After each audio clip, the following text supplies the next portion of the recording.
Store manager humiliated black CEO days later. She bought the company and shut it down. Hello everyone. Before we begin today's video, I need your help. We've noticed that the channel is losing traction, and subscribing is one of the best ways you can help us. It's quick, free, and allows us to continue bringing you great content. Your support means everything. Let's keep this channel growing collectively. Where are you watching from? Drop your city or country in the comments below. Thank you very much. Now, let's get back to the story. Don't touch that jacket. It's worth more than your paycheck. The words sliced through the boutique's soft jazz like broken glass. Customers froze. A white woman in a navy blazer, Kelly Myers, store manager, stood behind the counter, arms folded, gaze sharp enough to cut fabric. Across from her, a black woman in a camel trench coat stayed still. No flinch, no retort, just silence, heavy enough to make the air tremble. The clerk beside Kelly shifted uncomfortably, whispering, "Maybe she's just looking." But Kelly snapped, "People like her don't browse $1,000 racks." Before we continue, where are you watching from? Drop your city or country in the comments below. And if you believe in dignity and justice, hit like and subscribe. These stories spark change, and we're glad you're here. Now, back to Brianna Ellis. Brianna didn't move. She lifted her chin slightly, eyes fixed on the mirror behind the counter. Her reflection didn't show anger, it showed control. The kind of composure that scared people who relied on chaos. She placed the leather jacket back on its hanger, aligning the sleeve perfectly, then turned to Kelly. "You assume I can't afford it?" she asked, her tone calm but sharp. Kelly scoffed. "Honey, you walked in here with no purse, no designer labels, no makeup. What do you think this place is? A thrift store?" Laughter bubbled from two customers near the fitting rooms. One filmed discreetly. The sound of a phone camera clicked like a gavel in the air. Brianna had seen this performance before in banks, in boardrooms, in first-class cabins. The faces changed. The tone didn't. Kelly leaned on the counter. "If you're not buying, you need to leave. I have real clients to attend to." The phrase echoed real clients. Brianna's hand brushed the countertop, feeling the cool marble beneath her fingers. "You might want to check your definition of real," she said quietly. Kelly smirked. "Sweetheart, I don't need a dictionary to spot a faker." Behind her, the assistant manager hesitated. "Maybe we should verify her account, the one on the VIP system?" Kelly waved him off. "She's not in there, trust me." But she didn't check. She didn't need proof. Prejudice had always been faster than policy. Brianna's phone buzzed once in her pocket, a silent vibration from her assistant. She ignored it, keeping her gaze steady. The tension thickened. The air conditioning hummed louder than conversation. One man by the door muttered, "This feels wrong." Another whispered, "Just let her shop." But Kelly pressed on. "Security's coming," she said, tapping her earpiece. "Next time, try the mall across town. They like your type there." The words dropped like stones into water ripples of shame, of recognition, of rage. Brianna didn't blink. Her voice was low, almost tender. "You should have led with that last sentence. It tells me everything I need to know." The door chimed as two guards entered. Kelly smiled, victorious too soon. What she didn't know, what no one in that room yet understood, was that the woman she'd just called your type owned the very company that paid her salary. Kelly's voice rang out again, louder this time. "Security, we have a situation." Her tone was sharp, performative, like she wanted the whole store to know she was in charge. Brianna Ellis did not move. She simply adjusted her sleeve, the same way she had done before every board presentation, every acquisition meeting, every moment she had been underestimated. The two security guards approached cautiously, unsure whether to intervene. One of them, a young Latino man with nervous eyes, looked from Brianna to Kelly and back again. "What seems to be the problem, ma'am?" he asked. Kelly pointed at Brianna as if she were identifying stolen property. "She has been loitering, touching high-value merchandise without intention to buy. Check her bag." Brianna spoke before he could. "I do not have a bag." The guard froze, realizing the absurdity. Kelly rolled her eyes. "Then ask her for identification." The second guard hesitated. "Store policy does not really—" "Now," Kelly barked. The hum of whispers spread through the boutique. The woman with the phone kept recording. One older white man muttered, "This is going too far." Brianna exhaled softly, controlled, like she was saving her breath for something greater. "You are making a scene," she said calmly. Kelly crossed her arms. "No, I am preventing one." Brianna tilted her head slightly. "No, you are performing one." Kelly's cheeks flushed. Enough of this nonsense. Either you verify yourself or you leave. We have a reputation to maintain. That sentence hit Brianna harder than it should have. Reputation. It was the same word a hotel clerk had used 15 years earlier when she was told she did not fit the image of their clientele. She had just graduated business school wearing her only blazer, trying to book a room for her first conference. We have a reputation to maintain, they had said, as they handed her card back. That moment had built the steel in her spine, the reason she founded her own company, the reason she built something that could never be taken from her again. Now, standing in this store, she felt that same chill of disrespect, only this time, she owned the building above them. The first guard finally spoke. Maybe we should just check the VIP registry, Kelly scoffed. You will not find her there. But the guard walked to the counter anyway. He typed, hesitated, then frowned. Kelly. There is a Brianna Ellis listed under corporate partners. The room shifted. Kelly laughed awkwardly. That cannot be her. This woman walked in off the street. The guard looked uncertain. It says executive access. It even has today's date. Brianna finally smiled barely. Would you like to verify the signature on the lease agreement? She asked. Kelly blinked. Excuse me? You heard me, Brianna replied. It is hanging in your employee office right next to the mission statement you clearly never read. The whisper of shock rippled through the customers. Kelly tried to laugh it off, but her voice trembled. You are bluffing. Brianna's phone buzzed again. She answered quietly. Yes, Tamara. Begin the internal review. Send me the regional report by noon. She ended the call, eyes locked on Kelly. You just profiled the woman who signs your paycheck. The guard's jaw dropped. One customer clapped, unable to hold it in. Kelly's face drained of color. You cannot just walk in here pretending. Brianna cut her off. I do not pretend, I purchase. The silence that followed was sharp enough to hurt. Every eye in the boutique was on her. Days from now, this entire company will belong to me, she said softly, and I will remember exactly who believed they had the right to humiliate a stranger. The sound of the door chime returned, but this time it felt like a countdown. The boutique fell silent except for the faint hum of the ceiling lights. Kelly stood frozen, one hand on the counter, the other gripping a clipboard like it could shield her from consequence. Brianna Ellis stayed calm, her voice even. Do you know what it feels like to walk into a place you own and be told you do not belong? The question hung in the air, not for an answer, but as a mirror. The first guard swallowed hard and muttered, Ma'am, I did not know. Brianna nodded slightly. Now you do. She turned toward the other customers. Every time someone like her makes an assumption, they think it ends here with embarrassment. But it does not. It ends in accountability. The woman with the phone lowered it slowly. I got all of that, she whispered. Kelly found her voice again, defensive and trembling. You cannot talk to my staff like that. This is still my store. Brianna's eyes sharpened. For now. The two words carried more authority than any raised voice. The assistant manager, a young man named Victor, stepped forward nervously. Miss Myers, maybe we should call corporate, just to confirm her identity. Kelly snapped. You are not helping. Brianna turned to him. You should make that call. Victor hesitated, then disappeared into the back office. The remaining customers began to murmur.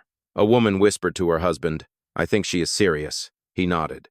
That is not the tone of someone bluffing. Brianna walked slowly toward the front window, looking out at the city she had built her empire in. She could see her company's billboard across the street, an ad for Ellis Ventures, her initials printed in gold. She smiled faintly. Irony has good timing, she said quietly. Kelly frowned. What is that supposed to mean? Brianna turned back. It means while you were busy protecting your reputation, I was building mine. Her phone rang again. She answered it on speaker. Yes, Tamara. Her assistant's voice came through, clear and professional. Miss Ellis, the board meeting has been confirmed for Friday. The acquisition papers for the retail chain are ready for your signature. Kelly's eyes widened. What acquisition? Brianna's tone was measured, almost gentle. The one that includes this store. Gasps rippled across the room. Victor reappeared, his face pale.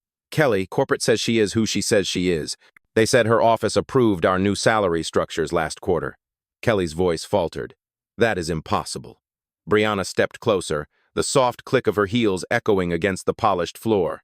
It is not only possible, it is happening. Kelly's arrogance cracked, her words tumbling out in fragments. Look, I was just following policy. We have had shoplifters before. You cannot blame me for being careful. Brianna's expression did not change. Caution is when you check facts. Bias is when you skip them. Kelly's face flushed with color. I did not mean, Brianna cut her off. Yes, you did, and that is the problem. Meaning it has never stopped people from doing harm. Her voice lowered, calm but resonant. You tried to strip me of dignity in public, but what you really exposed was your own smallness. The guard glanced at Kelly, unsure whether to intervene or apologize. Brianna turned to him. You can stand down. No one here is in danger, at least not the kind you were called for. Her phone buzzed again. Tamra, she said, answering softly, send a memo to the regional director. We will be initiating a full staff review, starting with this location. Kelly's knees weakened. She gripped the counter again. Brianna looked around the room, voice steady. Justice does not need a stage, it only needs a moment. The door chimed as she left, the sound crisp, final, and deeply deserved. 3 days later, the same boutique looked different. The lights were still bright, the shelves still lined with luxury, but the mood was heavy with rumor. Staff whispered behind the counter, unsure if the news spreading through corporate channels was true. Kelly Myers had not slept properly since Friday. Her phone had stopped buzzing with orders and started buzzing with warnings. Internal audit. Pending termination review.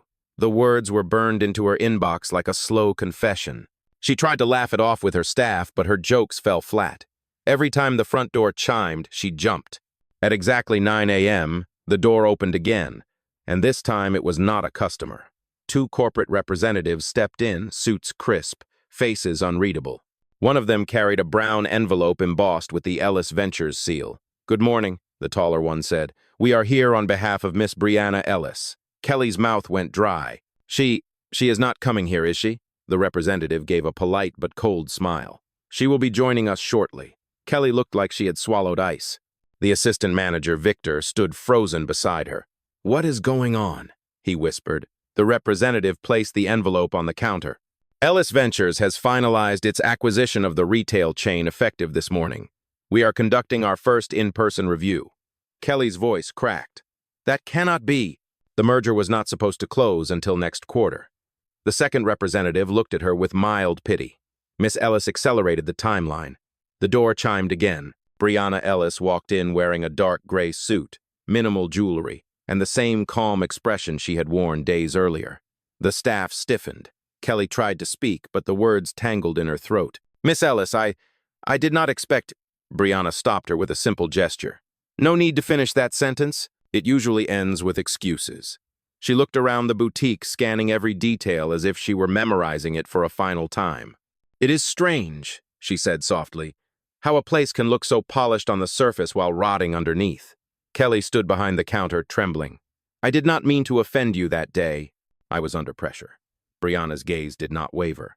Pressure reveals character, Miss Myers. It does not create it. Victor lowered his eyes, ashamed. Brianna continued.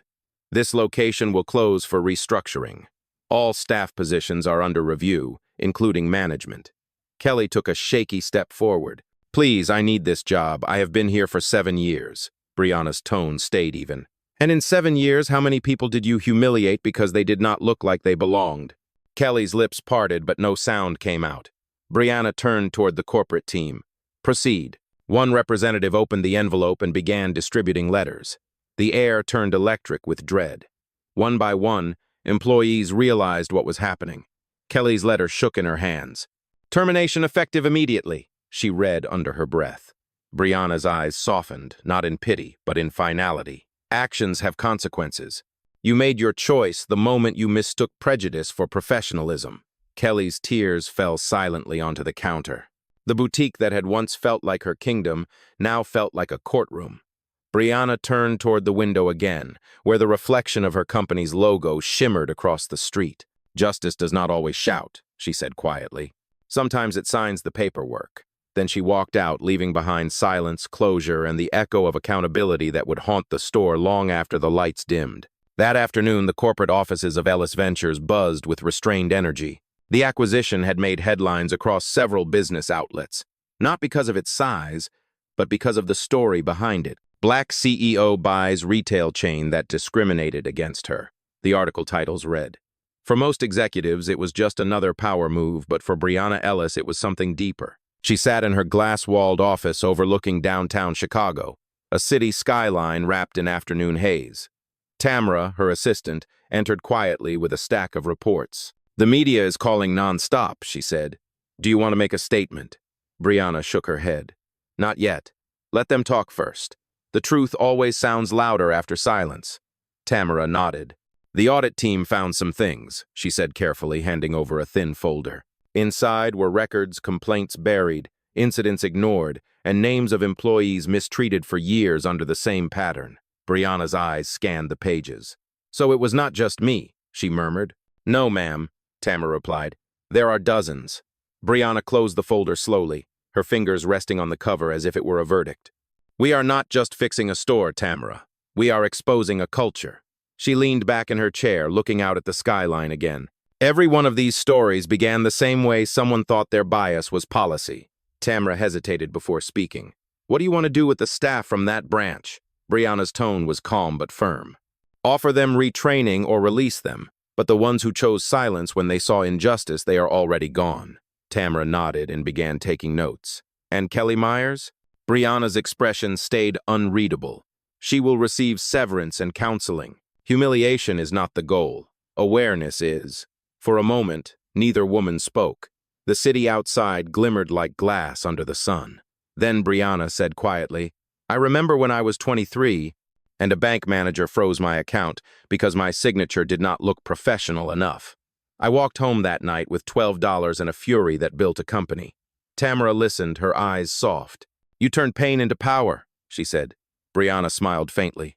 "Pain is a terrible fuel, but it burns clean when you use it for justice." Her phone buzzed with a message. It was from an unknown number. She opened it. It read, "I am sorry. I learned my lesson, Kelly." Brianna stared at the screen for a long moment, then typed a reply. "Then prove it. Treat the next person with respect." She hit send, then placed the phone face down. Tamara asked, "Will you visit the other branches?" Brianna nodded. "One by one. If bias lives in silence, I intend to walk into every quiet room and make it speak." Outside her office, employees passed by her door, some glancing in with admiration, others with awe. She did not see herself as a hero, only as a reminder of what accountability looks like when you refuse to lower your standards. As the day ended, she stood by the window again. The city lights began to flicker on, one by one, like promises kept. "They wanted me out of a store," she said softly, half to herself. "Instead, I bought the whole chain." The line carried no pride, only clarity, the kind that comes after being tested and never breaking.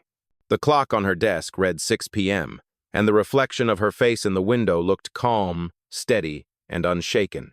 She whispered the words that would define her legacy. "Justice does not need applause. It needs consistency." Then, with the quiet strength that had carried her through every battle, Brianna Ellis turned off the lights and left the office, her footsteps echoing through the hallway like the sound of change finally arriving. The following week, the corporate review began in full force. Brianna Ellis arrived at the downtown headquarters of the retail chain she now owned, a glass tower that gleamed like it had nothing to hide. But she knew better. Every polished surface could reflect denial, every smiling executive could disguise complicity. Her heels clicked against the marble lobby floor as she walked toward the conference room. The sound was not hurried, it was deliberate, measured, like the ticking of a clock announcing a reckoning. Inside the room, the regional directors waited. Some avoided her eyes, others offered polite smiles that looked more like apologies. Tamara stood behind her with a digital tablet, ready to take notes. "Let us begin," Brianna said, taking her seat at the head of the table. The first director, a man named Howard Green, cleared his throat. "Miss Ellis, I want to personally apologize for what happened at one of our branches. It does not represent our values." Brianna's gaze was sharp. "Mr. Green, your emails show that you received at least 3 complaints about racial bias last year. None were escalated. So tell me, whose values were you representing then?" Howard looked down. "It was not intentional," he mumbled. Brianna leaned forward. "Bias rarely announces itself as intention. It hides inside convenience. You chose silence because it was easier." The room fell quiet. She tapped the table lightly, not to intimidate, but to punctuate. "We will not fix what we refuse to name. So let us name it complacency, fear, and systemic bias." One of the female directors spoke up, her voice small. "What happens next?" Brianna looked around the table. We rebuild, but not through press releases, through reform. She handed out a document labeled Equity Implementation Protocol. Each page contained directives, bias response training, verbal accountability audits, and direct reporting to her office. Effective immediately, she said. Every complaint will be investigated by an independent ethics board. Every manager will complete a certification on equitable conduct before they set foot in a store. The executives shifted in their chairs. Howard sighed. This will cost millions. Brianna nodded once. So did silence. Tamara looked up briefly, meeting her boss's eyes with quiet pride. Brianna continued, her tone steady, her words heavy. I built this company from rejection. Every door that closed on me became a blueprint for another one I opened. We are not just selling clothes anymore. We are selling culture, respect, and proof that change can be institutional. The room stayed still. Even those who disagreed could not find words to fight her clarity. She stood, gathering her notes. This meeting is adjourned. The next one will not be about apologies. It will be about progress. As she walked out, Tamara followed. You realize they are terrified, Tamara said softly. Brianna smiled faintly. Good. Fear is the first step toward awareness. Awareness is the first step toward action. They entered the elevator, and as the doors closed, Brianna looked at her reflection in the mirrored wall. 1 year from now, she said quietly, no one will remember the store manager's name, but they will remember the policy we built from her mistake. The elevator descended, smooth and silent, carrying with it the weight of reform and the calm certainty of a woman who had turned humiliation into history. 2 weeks later, Brianna Ellis visited the boutique again, not as a victim or an executive, but as the owner who had reshaped the entire company. The store was quiet this time, stripped of its arrogance. The once glossy posters that featured only a single type of beauty had been replaced with new images diverse, inclusive, real. Tamara walked beside her, carrying a thin folder. The new management team is waiting, she said softly. Brianna nodded. As she entered the floor, employees straightened, unsure whether to make eye contact. They had heard the stories. They knew what had happened. Among them was Victor, the former assistant manager who had been retained for his honesty.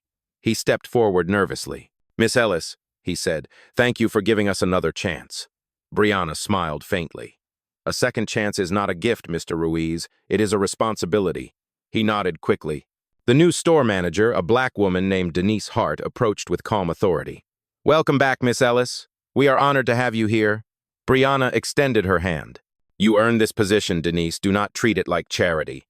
Denise's grip was firm, her eyes steady. I will not. Brianna walked through the aisles, pausing at the counter where Kelly had once stood. It felt smaller now, less like a stage, more like a lesson. Everything looks different, Tamara remarked. Brianna nodded slowly. That is because the tone of a place changes when the people do. A young associate approached, nervous but determined. Miss Ellis, she said. I watched the video from that day. My mom cried. She said she had lived through the same thing 20 years ago. She wanted me to thank you for not staying silent. Brianna's expression softened. Tell her silence never built anything worth keeping. Tamara smiled quietly behind her. Then, from the corner of her eye, Brianna noticed a familiar face standing near the doorway. Kelly Myers. No suit, no authority, just humility. She approached cautiously, holding a sealed envelope. Miss Ellis, may I speak with you? The room tensed. Brianna gestured for her to continue. Kelly's voice shook. I wanted to apologize again. I know it will not erase what I did. I was ignorant, proud, and blind to what was right in front of me. She extended the envelope. This is my resignation from retail management altogether. I applied for a nonprofit diversity program. I want to do something that fixes what I helped break. Brianna studied her for a moment, seeing not the woman who had humiliated her, but the result of accountability. If you are sincere, Brianna said, then start by listening more than you speak. People like you are not the enemy. Complacency is. Kelly's eyes filled with tears. Thank you for not destroying me. Brianna's voice was calm, almost reflective. I do not destroy people, Miss Myers. I dismantle systems. Kelly nodded, her expression heavy with remorse. She turned and left, the sound of the door chime marking the end of one story and the beginning of another. Tamara looked at her boss. You handled that with grace. Brianna exhaled softly. Grace without accountability is weakness. Accountability without grace is cruelty. We need both to heal. She turned back to the staff. Let us make this place what it should have been from the start, a store that serves everyone with dignity. The employees nodded. The tension faded. For the first time, the boutique felt like what it was meant to be, a reflection of respect, rebuilt by the woman who refused to be erased. By the end of the month, word of Brianna Ellis's reform had spread far beyond her company. National media began covering the story as a model for corporate accountability. Business journals called it the Ellis Standard, a framework for leadership rooted in dignity rather than damage control. But for Brianna, it was never about fame. It was about legacy. One quiet morning, she stood at the front of a packed conference room at the company's headquarters.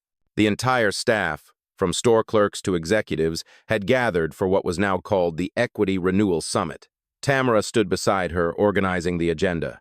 Cameras were not allowed. This was not a publicity event. This was an internal awakening. Brianna began, her voice steady but warm. A month ago, this company was known for its products. Today, I want it to be known for its principles. The room listened, silent and focused. We cannot change the past, she continued, but we can decide what kind of company we become because of it. We will make mistakes again. But the difference now is that we will face them with truth, not denial. She paused, letting the weight of her words fill the air. Respect is not a training module, it is a mindset. Inclusion is not a slogan, it is a habit. Tamara handed her a small envelope. These are letters from customers, she said quietly. Brianna opened one and read aloud. My daughter and I were in your store that day. We did not know who you were, but we knew what we saw was wrong. Watching you handle it with calm made us believe in something again, dignity. Brianna folded the letter gently. That is why we are here. Because somewhere out there, someone is watching how we respond to injustice and learning what to do next. She turned to the front row where Denise, the new manager, sat with her team. Leadership is not about being the loudest in the room. It is about being the most accountable. Denise nodded firmly, her eyes glistening. We are ready, she said. Brianna smiled faintly. Then let us begin again. After the summit, she stepped outside into the courtyard. The autumn air was crisp, the city alive with motion. Tamara joined her, carrying a tablet filled with news alerts. You are trending again, she said. They are calling you the woman who bought back her own respect. Brianna chuckled softly. That is not what I did. I never lost it. They just forgot to see it. Tamara looked at her admiringly. Do you ever get tired of fighting these battles? Brianna's gaze turned toward the skyline. Justice is not a battle. It is maintenance. You have to keep it polished or it rusts. Her phone buzzed again, another news request, another speaking invitation, but she ignored it. We are not done, she said quietly. We are just getting started. As she walked away, the camera of a bystander captured her silhouette against the morning light, a figure both grounded and rising. The clip would later go viral with one caption. She did not shout. She simply changed everything. 6 months later, the transformation of Ellis Retail Group had become something no one could ignore.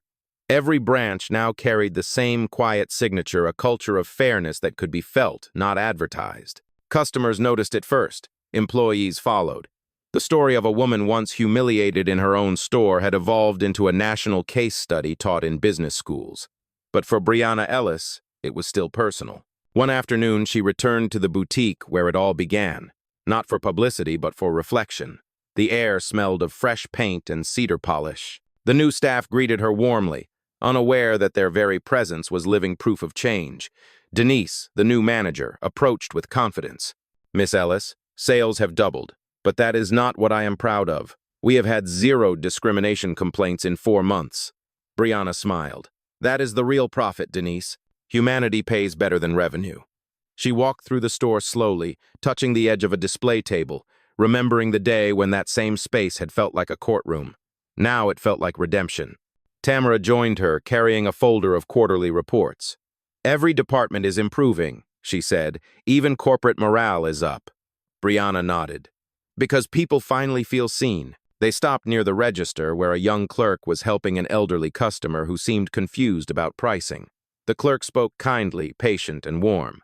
The older woman smiled with relief. It was a simple moment, but Brianna felt it like a victory. She turned to Tamara. This is what it looks like when respect becomes routine. As they prepared to leave, Denise called out, Miss Ellis, there is something you should see. She handed her a small box wrapped in plain white paper. Inside was a silver key with the store's name engraved on it. "This was left here for you," Denise said. There was a note attached, written in careful handwriting. Brianna opened it. It read, "Thank you for giving me the chance to start over, Kelly." For a long time, Brianna said nothing. She simply held the key in her hand. Its cool weight a reminder that even broken systems could produce growth when someone chose to rebuild instead of retaliate. Tamara looked at her curiously. "Are you going to respond?" Brianna smiled faintly. "No need. She already knows." As they stepped outside, the afternoon sun spilled across the sidewalk. A group of interns from a local university recognized her and waved. One shouted, "Miss Ellis, we studied your case in our ethics class. You changed how we think about leadership."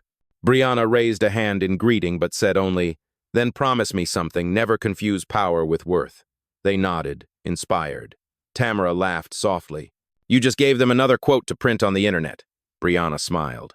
"Maybe, but I would rather they remember the lesson."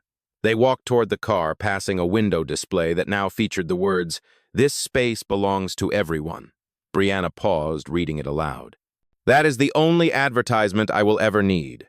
She turned once more toward the boutique, her reflection blending with the glass and the city beyond it. The store had changed. The company had changed. But the real transformation, the one that mattered most, was within the people who chose to see dignity not as a privilege, but as a promise. 3 months later, Brianna Ellis stood on a stage in front of a sea of faces at the National Business Leadership Forum in Washington, D.C. The crowd was filled with CEOs, entrepreneurs, and students eager to hear the woman whose story had redefined what corporate reform looked like. The spotlight was warm, but her voice was calm, controlled, and deeply human. "People often ask me what it felt like to be humiliated in public," she began. "The truth is, it did not feel new. It felt familiar.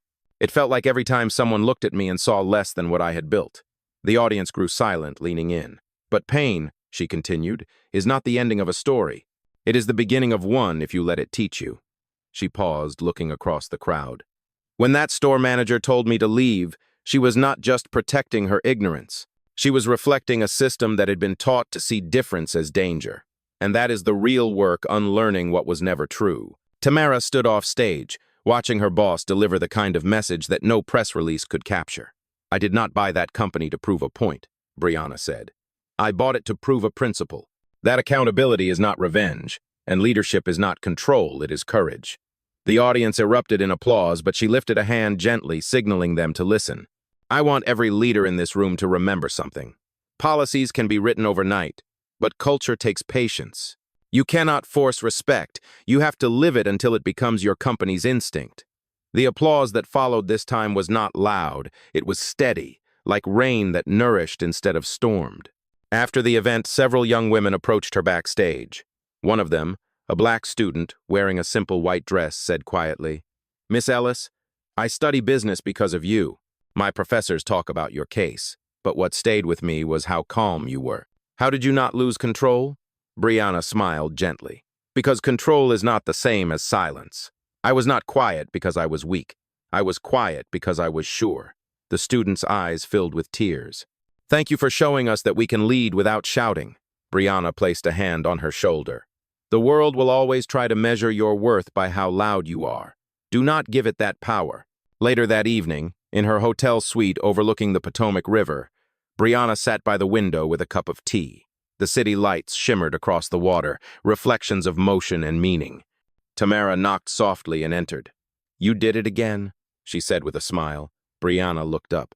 "No, we did it. Every person who stood up when it was easier to look away, that is who changed things."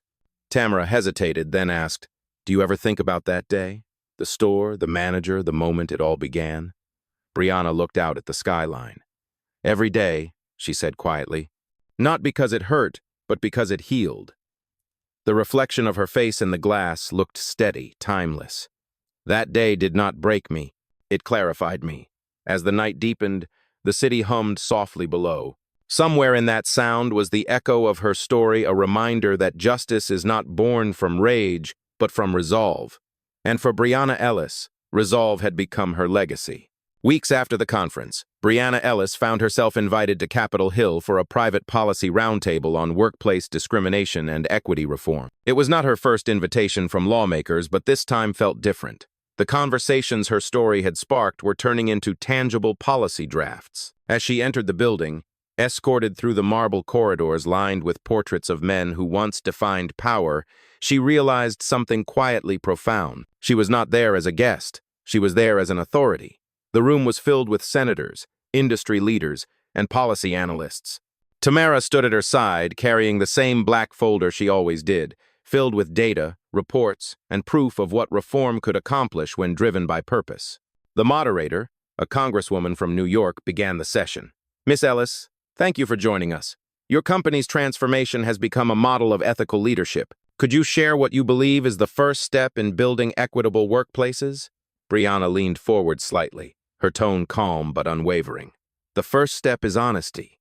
Not the public kind that gets printed in press releases, but the private kind that asks, how did we allow this? Until leaders are willing to answer that question truthfully, nothing changes. A hush fell over the room. A senator in a gray suit adjusted his glasses. But surely not every act of bias can be prevented, he said. Brianna nodded. You are right. We cannot prevent all of them, but we can make sure that when they happen, silence does not follow. Her words carried the weight of lived experience, not theory. Bias thrives in quiet rooms, she continued. Accountability thrives in transparent ones. Tamara could see the impact from across the table.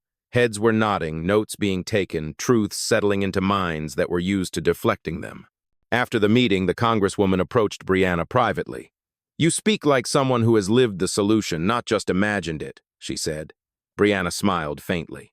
I had no choice but to live it. The world taught me what inequality feels like. I decided to teach it what accountability looks like. Outside, the afternoon light poured through the steps of the Capitol, painting long shadows that reached toward the street below. Tamara walked beside her quietly. Do you ever think about how far you have come? Brianna gave a soft laugh. Sometimes, but I also think about how far we still have to go. They paused at the top of the steps, looking out at the city. This, Brianna said, gesturing toward the horizon, is not about one company or one woman. It is about an idea that respect should not require a title. Tamara nodded. You have turned your pain into policy. Brianna looked at her and said softly, No, Tamara. I turned my silence into strategy. The two women stood for a moment longer, the wind brushing past them, carrying with it the faint echo of history being rewritten. Down below, cameras flashed, but Brianna did not pose. She had learned long ago that true power did not need an audience, it only needed consistency.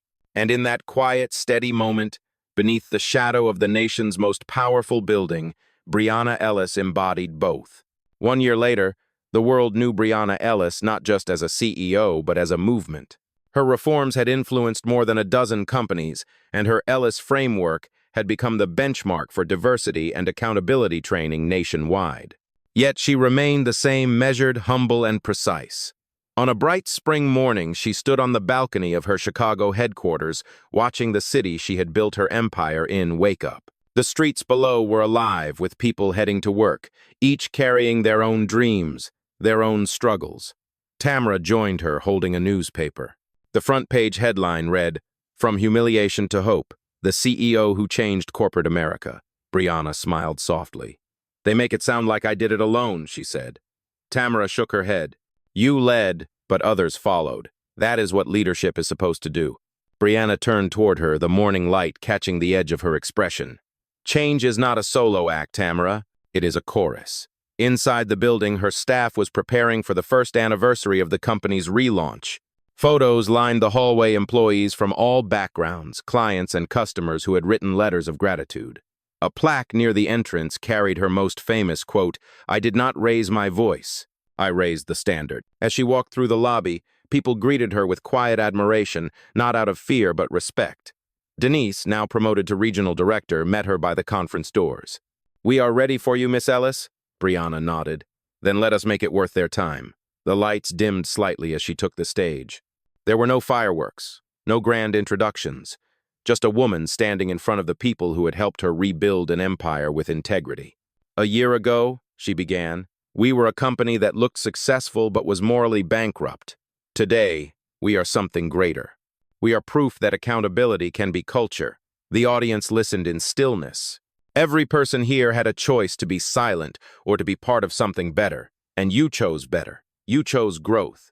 She looked across the crowd and continued, "The world does not change because of outrage. It changes because someone decided to stay calm long enough to rebuild what others broke." Tamara watched from the side, her eyes filled with pride. Brianna concluded, "If my story means anything, let it mean this. Never let someone else's ignorance dictate your worth. Power is not about dominance. It is about discipline." The room erupted in applause, but Brianna simply bowed her head in gratitude. When the event ended, she returned to her office and looked once more at the silver key Kelly had sent months before. She placed it in a glass case labeled, "The Day It All Changed." Then she stood by the window, gazing out at the skyline, strong, serene, unstoppable. "Justice," she whispered, "is not a moment. It is a practice." The city outside hummed in agreement, alive with the rhythm of progress. And as the sun climbed higher, its reflection stretched across the glass towers, carrying her legacy forward quietly, powerfully, endlessly.